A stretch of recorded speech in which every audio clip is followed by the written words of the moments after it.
आशा करता हूं आप सब बहुत अच्छे होंगे। मेरा नाम है सिद्धांत अग्निहोत्री। स्टडी ग्लोस पे आपका बहुत बहुत स्वागत है भाई। मजा आ गई है ना भाई। देखो यूनिफॉर्म सिविल कोड हम बोल रहे हैं, अब देखो स्टेट वाइज लागू हो रहा है। गोवा में तो है ही है, अब उत्तराखंड में लागू हो गया है। वैसे तो यूनिफॉर्म सिविल कोड छोड़िए, आप directive principle of state policy के, ठीक है, 36 से 51 तक लगभग सारे ही प्रोविजंस किसी ना किसी कानून के तहत लागू हैं। लेकिन यूनिफॉर्म सिविल कोड पे बहुत बड़ा ये बवाल था कि भाई कब लागू होगा भी नहीं होगा। अब देखिए बीजेपी जहां जहां रूल कर रही है वहां वहां ये पहला भाई जैसे उत्तराखंड में लागू हो गया, बाकी लागू होगा नहीं होगा वो तो आगे आने वाला वक्त ही बताएगा। पूरे देश में यूनिफॉर्म सिविल कोड आएगा, आर्टिकल 44 वो तो आने वाला वक्त ही बताएगा। मैंने बहुत सारे लेक्चर्स लिए हैं यूनिफॉर्म सिविल कोड पे, बट आज हम पर्टिकुलरली उत्तराखंड के बारे में जानेंगे कि आखिरकार यूनिफॉर्म सिविल कोड उत्तराखंड में कैसे काम करने वाला है। ये सबसे मजा आपको आने वाली है, वो लिव इन रिलेशनशिप में आने वाली है भाई।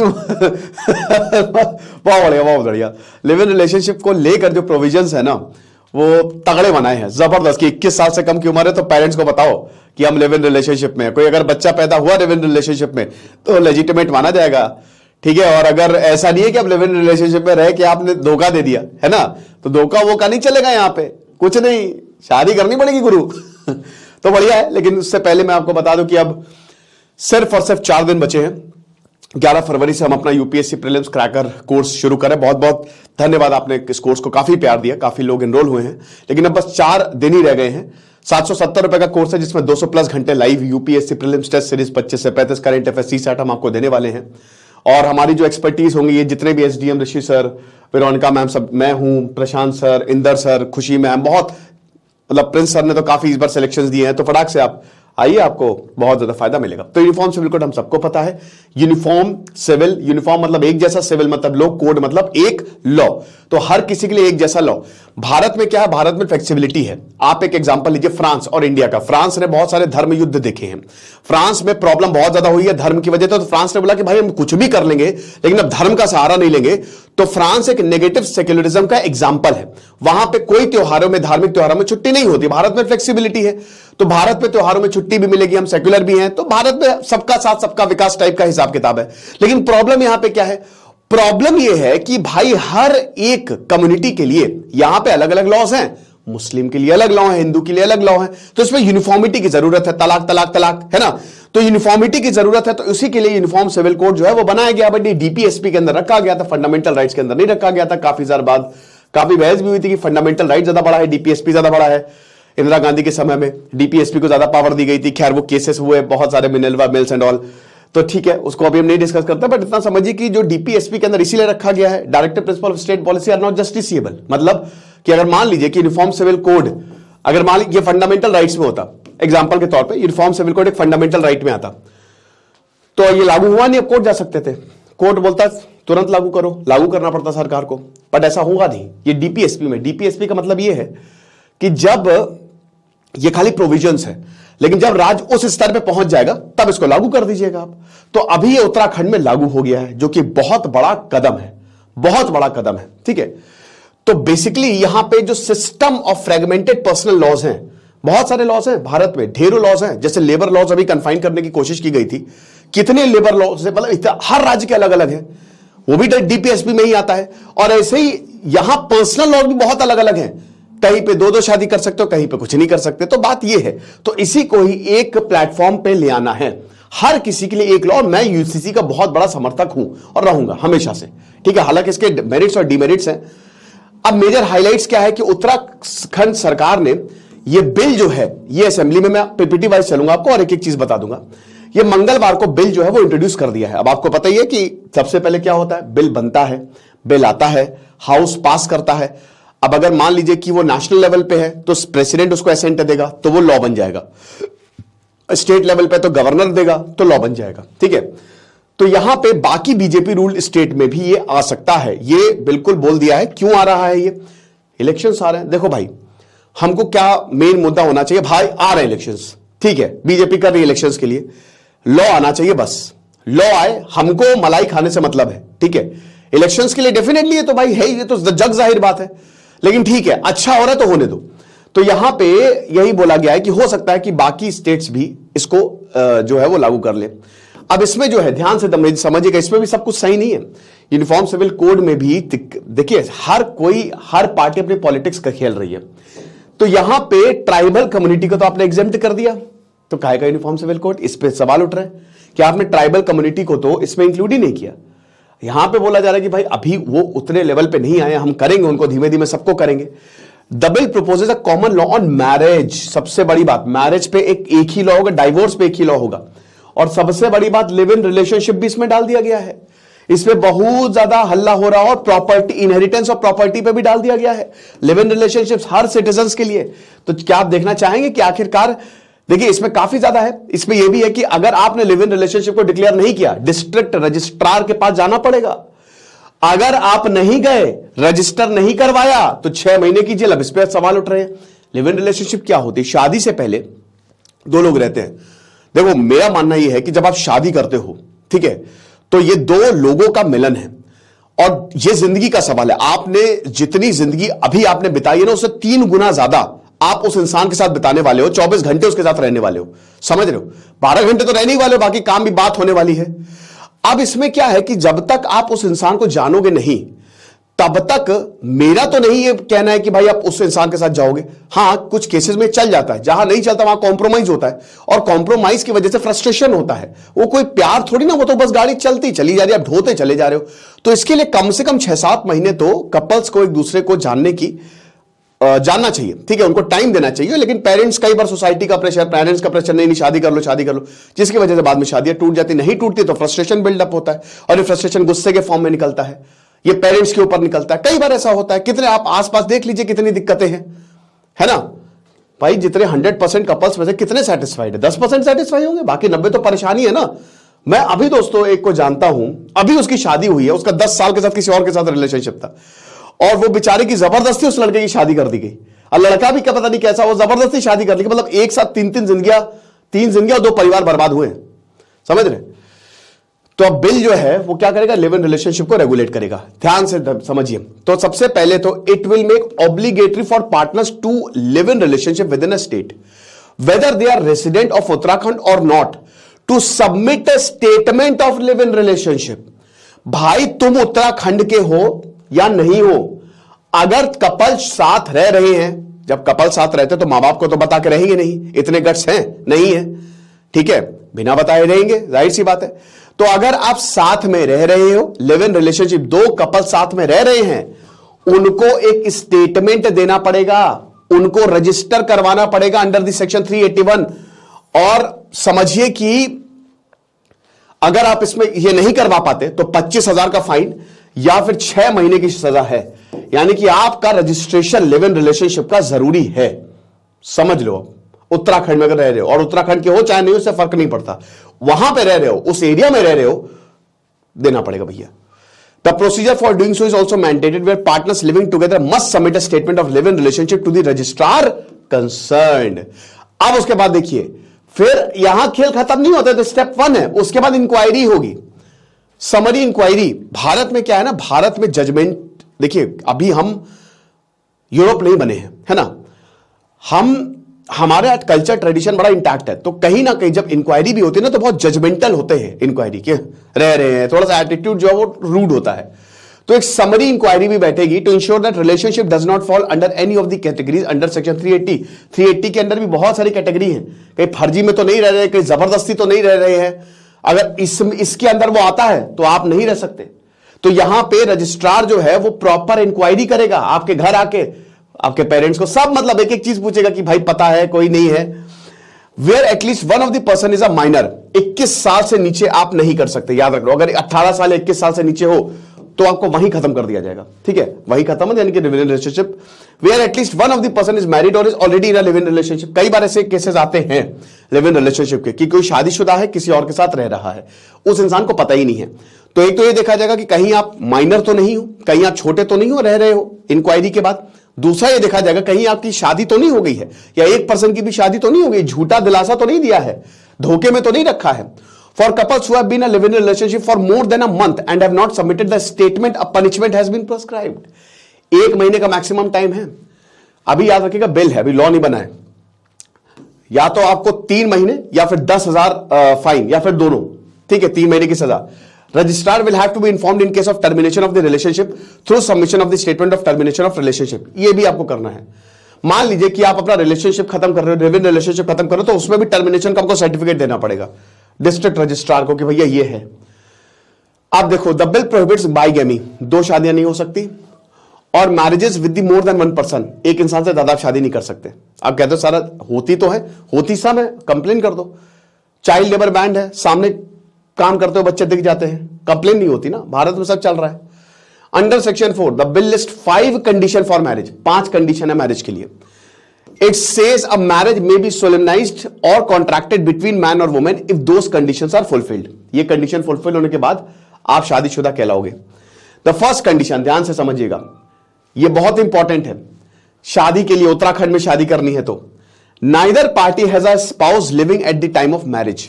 ठीक है, अब मान लो कोई आदमी है, उसका पति या पत्नी जो भी जिंदा है और तब उसने शादी कर ली, वो शादी खत्म हो जाएगी, आप नहीं कर सकते। उसका वो मर गया हो तब आप दूसरी शादी करो, 2 शादी नहीं हो सकती, एक जिंदा है दूसरी कर ली है, तो bigamy is totally prohibited under this bill, और पॉलीगैमी ऑल्सो। वेडलॉक चिल्ड्रंस क्या होते हैं, ठीक है ना, जो लेजिटिमेट जो बच्चे पैदा होते हैं। Progressive reform reflected in the code pertains to the abolishment of the concept of illegitimate children, जो नाजायज बच्चे होते हैं ना, ठीक है ना, उसके लिए भी। और ये मुझे लगता है ठीक है, मैं आपको बताता हूं। एट प्रेजेंट अभी क्या है, the parent child relationship are covered by both secular and personal laws. अभी क्या है कि जैसे हिंदू सक्सेशन एक्ट है तो, या मुस्लिमों का अपना है, तो अभी जो बच्चा और जो पेरेंट्स होते हैं उसके, ठीक है, उसके पर्सनल लॉज गवर्न करते हैं, बट अब उत्तराखंड के लॉज गवर्न करेंगे सिविल कोड में, which discriminate against the children born out of wedlock. कोई नाजायज बच्चा है, ठीक है, वो प्रॉपर्टी में उसका हिस्सा नहीं है, बच्चा आपका है बट वो आपका नहीं है, पेरेंट्स का नहीं है, तो अब डिस्क्रिमिनेशन है ना, जॉन स्नो वाला हिसाब किताब, उसको डिस्क्रिमिनेट किया जाता था गेम ऑफ थ्रोन्स में, है कि नहीं, क्योंकि वो नाजायज था, बाद में पता चला वही सबसे बड़ा है, जायज है। ठीक है, by deeming them illegitimate and not granting them rights at par with the children born within the wedlock। ठीक है, कि जो बच्चे पैदा हुए हैं जो पेरेंट्स के ओरिजिनल, भाई जैसे कि कहीं, अब जैसे मान लीजिए कि मियां बीवी हैं, उनका एक बच्चा है, उनको तो वो सारी सुविधाएं मिलेगी, बट मान लीजिए कि पिताजी का कहीं और रिलेशनशिप है, वहां से बच्चा नाजायज हो गया, उसको वो सुविधा नहीं मिलेगी। तो यहां पे ये अब नहीं है, उत्तराखंड में भैया अब ऐसा नहीं होगा, जो डिस्क्रिमिनेशन खत्म कर दिया गया है, ठीक है, कि इलेजिटिमेट चिल्ड्रंस को भी आपको वही राइट्स देने पड़ेंगे जो आप अपने बच्चों को दोगे। While courts have attempted to extend certain rights to children born out of wedlock, specifically in matters pertaining to inheritance under the Hindu law, as well as maintenance, the concept of an illegitimate child continues to prevail. The Uttarakhand UCC treats born in void and voidable marriage as well as children born in live-in relationship as legitimate। कितनी बड़ी बात है ये, देखिए कि वही है ना, कि अब देखिए जो उत्तराखंड यूनिफॉर्म सिविल कोड में बोल रहा है कि भाई अगर नाजायज बच्चा है और अगर वो लिव इन रिलेशनशिप में भी पैदा हुआ है ना, तो उसको आप वही दोगे, वही राइट्स दोगे, वो आपकी प्रॉपर्टी लेगा जो आपका ओरिजिनल बच्चा है। ओरिजिनल मतलब जो आपके जो पेरेंट्स का बच्चा है। नाजायज बच्चे को भी कोई डिस्क्रिमिनेशन उसके साथ नहीं होगी, ये प्रोग्रेसिव सेक्शन है। ठीक है, वॉइडेबल मैरिज मतलब जो खत्म होने के कगार पे है, बेकार हो गए, खत्म हो गए मैरिजेस। ठीक है, वॉइड तो वही बात है कि जो अगर बच्चा है नाजायज है तो वो उतने ही उसके राइट्स होंगे जितना किसी और के या आपके बच्चे के। फिर कैमरा ऑफ हो गया, चलो कोई बात नहीं, कभी कभी गलतियां हो जाती है। अब कोपासनरी प्रॉपर्टी की बात करते हैं, ठीक है, कोपार्किनरी या कोपासनरी। भाई देखो सिंपल सी बात है, अगर आपको नहीं पता है क्या होती है, बहुत लोगों को नहीं पता होगा, प्रॉपर्टी बाय बर्थ, आपकी एंसेस्ट्रल प्रॉपर्टी, जो आपकी प्रॉपर्टी आपके दादाओं परदादाओं ने छोड़ी ना, उसमें आपका शेयर होता है, तो वही आपकी कोपासनरी प्रॉपर्टी है। अब इसमें भी काफी चेंजेस किए गए हैं। अभी तक क्या था, हिंदू पर्सनल लॉ 1956 के तहत जो आपकी प्रॉपर्टी है या सेल्फ एक्वायर प्रॉपर्टी है वो आप रख सकते हो। यानी कि जैसे मान लीजिए कि 4 जनरेशंस, यानी कि आप, आपके पिताजी, आपके दादा, आपके परदादा, आपके परदादा, उन 4 जनरेशन में अगर कोई प्रॉपर्टी है तो वो आपकी भी होगी। ठीक है, कोई दिक्कत नहीं है। या फिर सेल्फ एक्वायर्ड प्रॉपर्टी, जो आपकी प्रॉपर्टी वो आपके पास रहेगी। तो इसमें यह था कि उसका बंटवारा होगा और बंटवारे में आपको उसका हिस्सा मिलेगा। बट उत्तराखंड सिविल कोड ये कहता है कि भैया ये सिस्टम अब पुराना हो गया। ठीक है ना, अब ये स्कीम जो है वो हर पर्सन्स के लिए, रिलीजन की यहां पे बात ही नहीं है, क्योंकि अभी खाली हिंदुओं के लिए बात थी, लेकिन अब हर रिलीजन के लिए बात होगी। ये जो बंटवारा है वो हर धर्म में हो जाएगा, कोई प्रॉब्लम नहीं है। ऐसा नहीं है अगर आपके परदादाओं की कोई मुस्लिम है, कोई जैन है, सिख है, आप उनकी प्रॉपर्टी में हिस्सा मांग सकते हो। Thus all property will pass as individual property as per the scheme of the intestate succession laid down under the code. क्या बात है। फिर उसके बाद ट्राइबल कम्युनिटीज को ये बिल जो है वो अप्लाई नहीं होता, जिसपे एक बहुत बड़ा बवाल भी चल रहा है। अब यहां पे पर्सनल लॉज भारत में बहुत सारे कॉम्प्लेक्स है। अब ट्राइबल कम्युनिटीज के अपने लॉ चलते हैं, आपको पता ही है, ठीक है। शेड्यूल कास्ट, शेड्यूल ट्राइब्स हैं हमारे यहाँ जो भारत के शेड्यूल्ड में है ना, शेड्यूल में है 11, 12, 8, 9, 10। तो पर्सनल लॉज 6th शेड्यूल, जिसपे अभी लद्दाख काफी मांग कर रहा है, भैया हमको दो 6th शेड्यूल, जो कि उनकी मांग जायज भी है। सो पर्सनल लॉज बहुत ज्यादा कॉम्प्लेक्स है। The idea of the UCC is to create a set of uniform laws applicable to all the communities. लेकिन इसमें तो ट्राइबल्स आ ही नहीं रही है भाई, आप सारी कम्युनिटीज को इसमें लाना चाह रहे हो, बट ट्राइबल्स कहां हैं, ठीक है ना। तो ऐसा तो हो नहीं सकता, तो इसमें काफी ज्यादा दिक्कत हो रही है।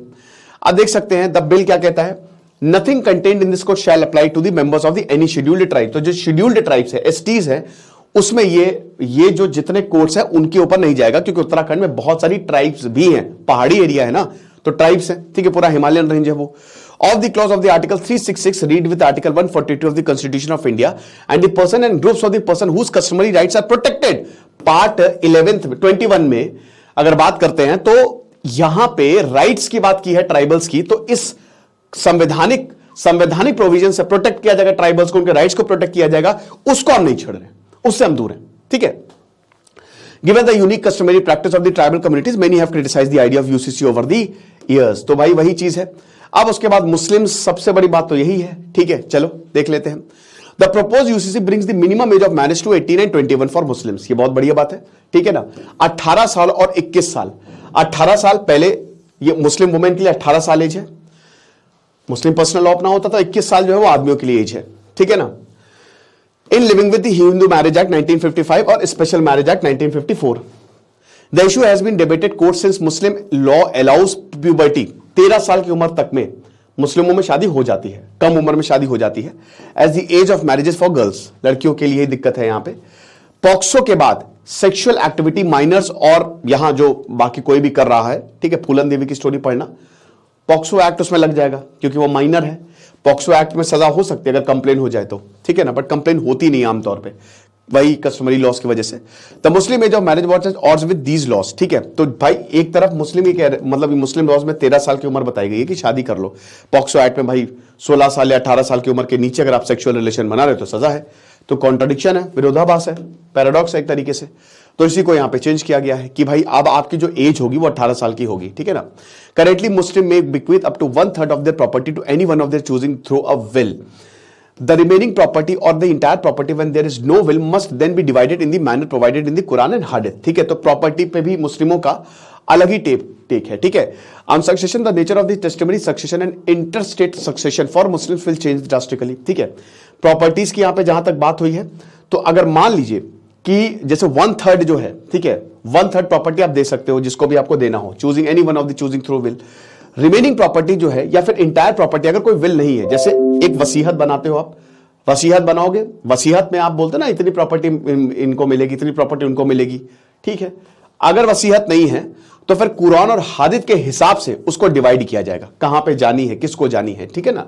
This would ensure that the legal heirs are entirely dispossessed, ठीक है। Under the proposed UCC, in situation where the deceased person does leave a will behind, there is no restriction on how much of their property can be bequeathed or to whom।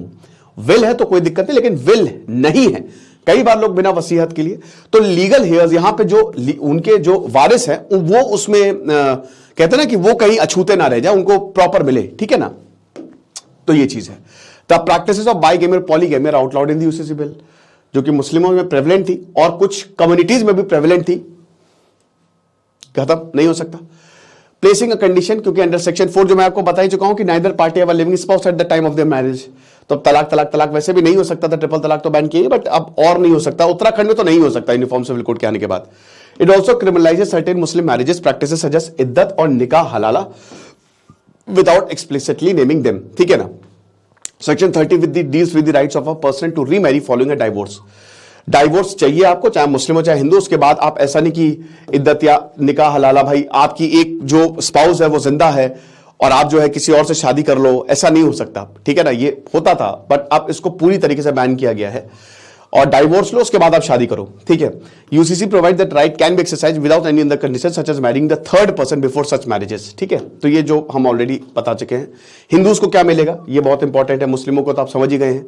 The UCC takes away the distinction under the Hindu law between ancestral and self acquired property, जो कि अभी हमने वो बताया कि self acquired और ancestral property, ये जो डिस्टिंक्शन था ना, इसको खत्म ही कर दिया है, ठीक है ना। कॉपर किनरी प्रॉपर्टी जो हमने बताया था, that coparcenary rights under the Hindu succession act do not find mention in the UCC bill, तो ये आपको मिलेगा ही नहीं। In a joint Hindu family govern by the Mitakshara school of law, a son, daughter, grandson, granddaughter, great grandson, great granddaughter are deemed to joint owner of the property from the time of their birth. अब ये हटा दो, कोई भी पैदा होगा बच्चा तो उसको आपकी प्रॉपर्टी में हिस्सा मिलना ही मिलना है, तो खत्म बात है, ठीक है ना। हर everyone is a coparcener, ठीक है, बढ़िया है, 4 जनरेशन तक होगा ये। The other key changes is the evaluation of both the parents, mother and father, as the class 1 here in the case of interstate succession, ठीक है, without when a person dies without making a will. Currently under the Hindu law, in case of an interstate succession, the class 1 legal heir, class 1 legal heir कौन होते हैं?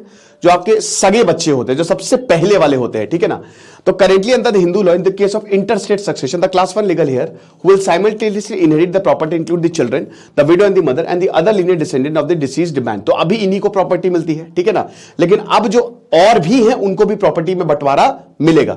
सिर्फ आपके जो close ones हैं, जो एकदम क्लास 1 एकदम क्लोजली आपसे रिलेटेड है, सिर्फ उन्हीं को प्रॉपर्टी में हिस्सा नहीं मिलेगा, बाकी और भी हैं उनको भी मिलेगा, ठीक है। लेजिटिमेट, इलेजिटिमेट, नाजायज को भी मिलेगा, ये चीज है।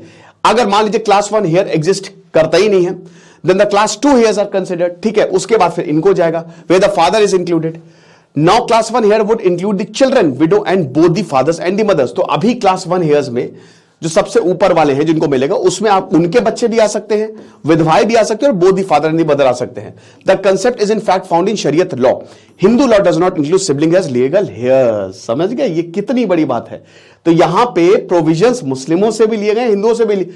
बहुत अच्छी बात यह हुई है यहां पे कि जिस लॉ में जो अच्छा है, जिस पर्सनल लॉ में जो अच्छा है वो उठा लो। तो शरीयत लॉ में सिबलिंग्स को, क्योंकि भारत हिंदुओं में नहीं मिलता है भाई, देखो पिताजी की प्रॉपर्टी भांजे को, भतीजे को नहीं मिलेगी, या मेरे दादाजी हैं तो ऐसा नहीं है कि वो मैं अपने कजन्स में बांट दूं, ऐसा नहीं होता है। बट अब इसमें ऐसा होगा, कजन्स को मिल सकती है, ये शरीयत लॉ में था। But inclusion of both the parents could mean that the person property could travel to, हाँ विल ना होने के बाद है, याद रखना। But inclusion of both the parents could mean that person property could travel to his sibling through the parents cutting into share of his children and widow. तो ये चीज है कि विडो और चिल्ड्रन का थोड़ा शेयर कट होके इनको जाएगा। तो ये यूनिफॉर्म सिविल कोड पे पूरा एक ब्रीफ मैंने आपको दिया, आई होप आपको समझ में आया होगा। सबसे बढ़िया तो लिव इन रिलेशनशिप का ही लगा भैया, जो है सो है। बाकी आप हमारे कोर्स को जरूर अवेल करें, आपको बहुत ज्यादा फायदा होगा। चलो अब यूनिफॉर्म सिविल कोड की बातें होती ही रहेंगी। दिस इज सिद्धांत अग्निहोत्री साइनिंग ऑफ।